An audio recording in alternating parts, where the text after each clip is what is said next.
Hi, my name is Mary Lund-eed, and I'm doing this for my psychology for Sumter State College on the elderly caregiving.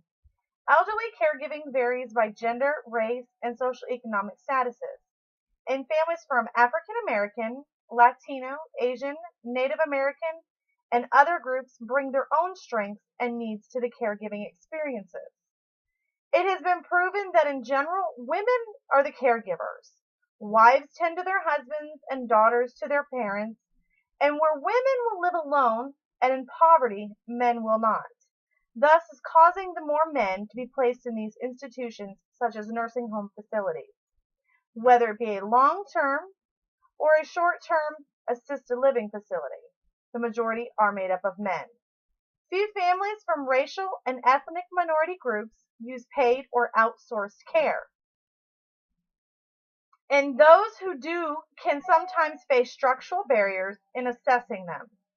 Although most Americans refrain from putting their elderly kin in nursing homes, Latinos, African Americans, and Asians are least likely to do so.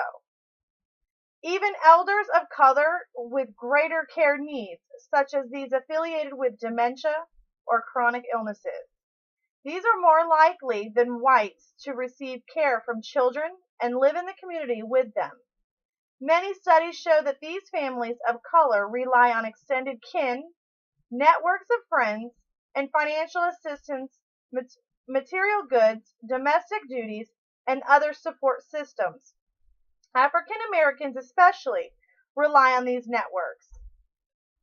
Although research consistently reveals significant differences in caregivers' outcomes by race, findings may vary because of differences in recruitment strategies, in criteria for inclusion and exclusion, in construct measurements, in research instruments, and in statistical techniques.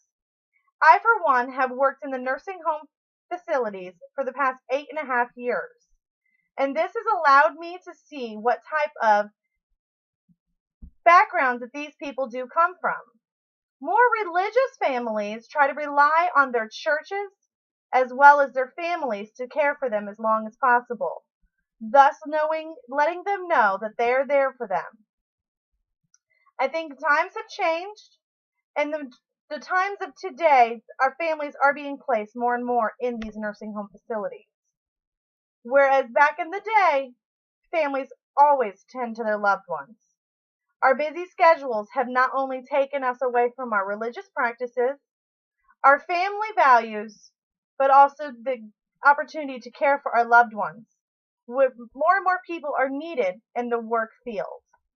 So I hope this concludes what your questions may be as to people placing their families in nursing facilities. Thank you.